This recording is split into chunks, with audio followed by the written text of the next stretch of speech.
এই যিজোপা গছ এই গছজোপাৰ পুলিটো যিগৰাকী ব্যক্তি ৰুইছিল সেই ব্যক্তিগৰাকী মোৰ ওচৰত আছে এয়া চাওক আৰু এই জোপা গছ ইয়াৰ পৰা চালে দেখিব কেনেকুৱা এটা ৰূপ লৈছে চাওক কি সুন্দৰ পৰিৱেশ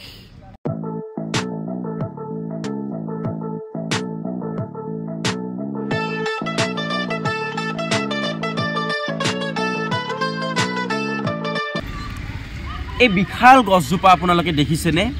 ইয়াৰ যিটো আকৃতিটো দেখিয়ে আপোনালোকে হয়তো ভাবিছে যে অতি পুৰণি এজোপা গছ হয় আপোনালোকে ঠিকেই ভাবিছে এজোপা অতি পুৰণি গছ আৰু এই গছজোপাৰ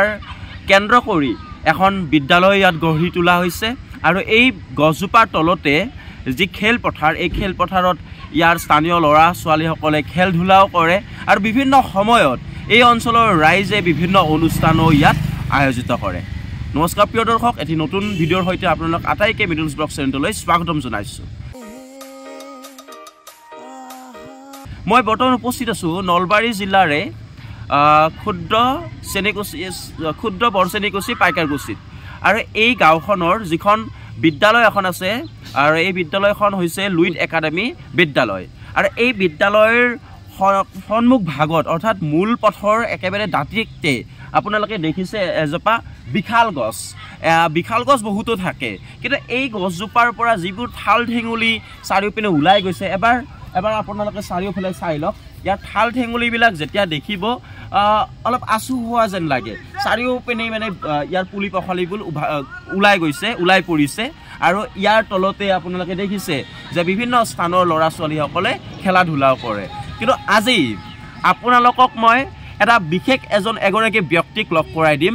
আৰু যিগৰাকী ব্যক্তি হৈছে এইজোপা গছক আপোনালোকক পুনৰবাৰ দেখুৱাইছোঁ ইয়াৰ গা গছডাল চাওক ইমান প্ৰকাণ্ড এই গছজোপাৰ প্ৰতিষ্ঠাপক অৰ্থাৎ গছজোপা যোনে ৰুইছিল সেই ব্যক্তিজন মোৰ লগত আছে আপুনি অকণমান আগুৱাই আহিবচোন এই যিজোপা গছ আপোনালোকে দেখিছে ইমান প্ৰকাণ্ড চাৰিওফালে ঠাল ঠেঙুলি ওলাই পৰিছে ইয়াৰ তলত ল'ৰা ছোৱালীসকলে খেলা ধূলাও কৰে আৰু এই বিশেষ ব্যক্তিজন হৈছে এইগৰাকী আপোনাৰ পৰিচয়টো জনাব আপোনাৰ নামটো কামেশ্বৰ দাস আপোনাৰ ঘৰ ইয়াতো নিশ্চয় ক্ষুদ্ৰ বৰচেনিকুচিতে ন প্ৰথমতে মই ধন্যবাদ জ্ঞাপন কৰিছোঁ এইগৰাকী ব্যক্তিক যে যিগৰাকী ব্যক্তি জানিব পৰা মতে দুগৰাকী আছিলে তেখেতসকলে এটা সময়ত এই গছজোপা মানে পুলিটো ৰুইছিলে আৰু সেই পুলিয়ে আজি প্ৰকাণ্ড বৃক্ষলৈ ৰূপান্তৰিত হ'ল কেতিয়া ৰুইছিল কেনেকৈ ৰুইছিল অলপমান কাহিনীটো জনাবচোন মোৰ বস্তিত মানে হেৰি হৈ আছিল পুলি এটা আছিল পুলিটো থকা অৱস্থাত এই দত্ত বোলা নামটো মানুহটোক লৈ গ'লোঁ বোলে মোৰ তাতে গছৰ পুলি এটা আছে সেইটো থাপাই ফেলে ইয়াতে দিয়ক সেনেকৈ ৰুই দিলোঁ আৰু দুয়োগৰাকী লগ লাগি তেতিয়াতো নিশ্চয় এনেকুৱা ৰাস্তা ঘাটো নাছিলে আৰু বিদ্যালয়খনো নাছিল চাগে বিদ্যালয়খনৰ আছিলে আপুনি অলপমান আগুৱাই আহিব আৰু এগৰাকী ব্যক্তিক আমি লগ পাইছোঁ আপোনাৰ প্ৰথমতে পৰিচয়টো মোৰ নাম শ্ৰী তিলক চন্দ্ৰ দাস ইয়াতে ঘৰ ক্ষুদ্ৰ চেনিকুচিতে ঘৰ আজি চাওক এই যিজোপা গছ এই গছক কেন্দ্ৰ কৰি এই গছজোপাক সকলোৱে জানে মানে আমাৰ যিটো লুইট একাডেমী হাইস্কুলৰ গছজোপাক লৈ সকলোৱে জানে পাইকাৰকুচি নহয় আমাৰ পূব নলবাৰীতে জানে এই গছজোপাৰ প্ৰতিষ্ঠাপক প্ৰতিষ্ঠাপক বুলি এইকাৰণে কৈছোঁ কাৰণ তেখেতে ৰুইছিলে আৰু ৰোৱাৰ পিছত আজি এই গছজোপাক কেন্দ্ৰ কৰি কিমান ইয়াত অনুষ্ঠান প্ৰতিষ্ঠানো হয় খেল ধূলা হৈ আছে কি ক'ব এই মুহূৰ্তত নহয় এখেত হ'ল এজন তাৰমানে এটা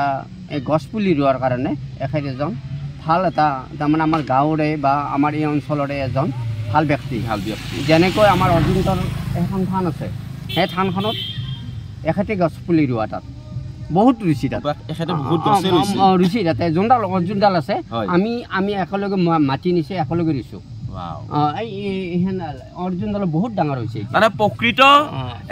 প্ৰকৃতি প্ৰেমী এখেত বহুত ইয়াৰে কাৰণে এখেতে বহুত কিবা কানি কৰে অৰ্জুন গাছ ৰুচি ইচ্ছা জ্যোতি ইচ্ছা ৰুচিও হচিও বা এনেকুৱা কাৰণে প্ৰকৃতিক ভাল পায় ধুনীয়াকৈ ৰুইছে আৰু এনেকুৱাকৈ বাঢ়ি গৈছে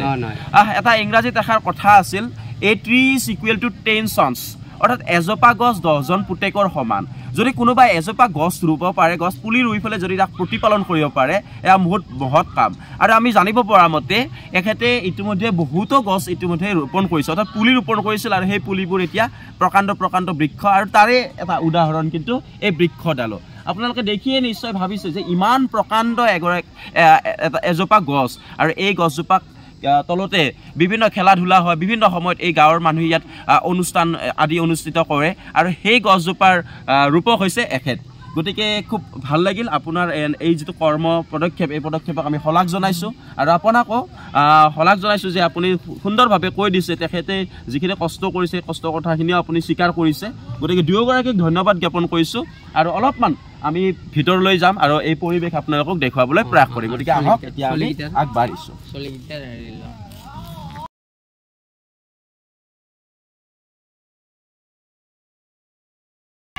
এই যিখন বিদ্যালয় লুইট একাডেমী বিদ্যালয় আৰু এই বিদ্যালয়খনৰ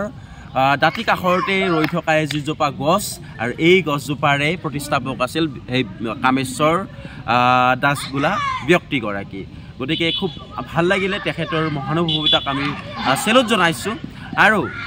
প্ৰকৃতি প্ৰেম এয়াই আজি তেখেতে ৰোৱা গছজোপা কেনেকুৱা এটা ৰূপ লৈছে আৰু বিভিন্ন স্থানত তেখেতে গছপুলিও ৰোপণ কৰিছে গতিকে যদিহে সম্ভৱ আপোনালোকে গছপুলি ৰোপণ কৰক আৰু যদি ৰোপণ নোৱাৰেও তেতিয়াহ'লে অনিষ্ট যাতে তৎক্ষণাত নকৰে কিয়নো নিৰ্বনিক যিটো ডিফৰেষ্টেশ্যন কৰাটো ৰোধ কৰক আৰু তাৰ পৰিৱৰ্তে এই ফৰেষ্টেশ্যনৰ ওপৰতহে গুৰুত্ব দিয়ক তেতিয়াহে আমাৰ প্ৰকৃতি জীয়াই থাকিব আৰু প্ৰকৃতি জীয়াই থকা মানে আমি জীয়াই থাকিম গতিকে এটা শুভ বাৰ্তাৰ জৰিয়তে এটা জ্বলন্ত উদাহৰণৰ জৰিয়তে আজি এই ভিডিঅ'টো প্ৰস্তুত কৰিলোঁ আৰু ভাবোঁ যে আপোনালোকে নিশ্চয় সেই ব্যক্তিজনৰ পৰা আদৰ্শ পাব ইনস্পায়াৰ হ'ব গতিকে সকলো সুখত থাকক কুশলে থাকক ধন্যবাদ জয় অসম